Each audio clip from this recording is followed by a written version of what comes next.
Avant de commencer le programme de dressage, il y a quelques conseils sur comment faire fonctionner au mieux le litter quitter pour vous et votre chat. Premièrement, assurez-vous que le chat a atteint l'âge requis pour commencer le programme. Je recommande un âge minimum de 3 mois, de façon à ce qu'il soit de bonne taille et assez équilibré pour se déplacer avec aisance sur le siège des toilettes. Ensuite, il faut s'assurer que le chat est accoutumé à son bac à litière. C'est important puisque nous modifierons cette aptitude dans le but de lui enseigner l'usage du litter quitter puis des toilettes. Si votre chat ne fait pas dans sa litière, ne vous inquiétez pas, cela est très simple à faire et peut être réalisé avec le litter quitter. Si vous avez plus d'un chat, nous vous recommandons d'utiliser plus d'un litter quitter afin qu'ils puissent progresser chacun à leur rythme et à leur façon. Si ce n'est pas possible, alors il est important de les entraîner à partager seulement une caisse à litière pour qu'ils s'habituent à partager les mêmes toilettes. De plus, il vous faudra progresser au rythme de l'apprenti le plus lent. Troisièmement, il faut nourrir votre chat à la même heure chaque jour. Cette routine du repas conduira également à une routine des toilettes régulières. Ainsi, vous pourrez prévoir et contrôler leur progrès sur les toilettes. Ensuite, il faut retirer tout autre bac à litière dans la maison. Comme la plupart des créatures, votre chat choisira ce qui lui est le plus familier si on lui laisse le choix. Alors le seul choix possible doit être le litter quitter. Prenez soin de garder le litter quitter scrupuleusement propre en permanence. Assurez-vous que les disques ne sont jamais souillés quand ils ont besoin de les utiliser. Ceci est très important. Votre chat a besoin d'une série d'expériences positives avec le système pour que cela soit plus facile pour lui ou elle d'apprendre.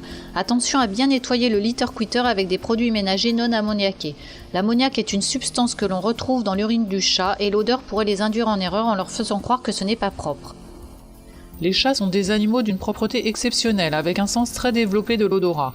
S'ils apprécient de vivre entourés d'odeurs familières, le cas d'un bac à litière sale représente définitivement une zone à déserter. Les chats choisiront d'uriner et de déféquer en dehors de la caisse, plutôt que de se risquer dans une litière sale.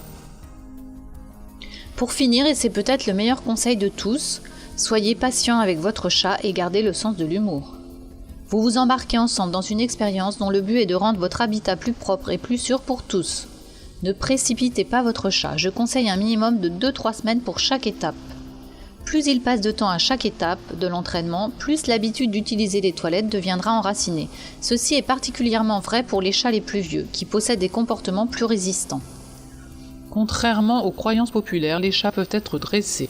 N'importe quel chat en bonne santé peut apprendre à utiliser les toilettes. La clé du succès est de progresser ensemble à la bonne vitesse et de comprendre ce qui se passe à chaque étape.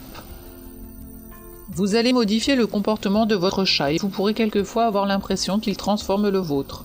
Apprendre quelconque nouvelle technique demande du temps et de la patience. Mais si vous êtes dévoué à votre chat, à l'environnement et décidé à vivre dans une maison sans litière, c'est un voyage qui en vaut la peine. Bonne chance et merci de me tenir au courant de vos succès sur notre site internet à litterquitter.com.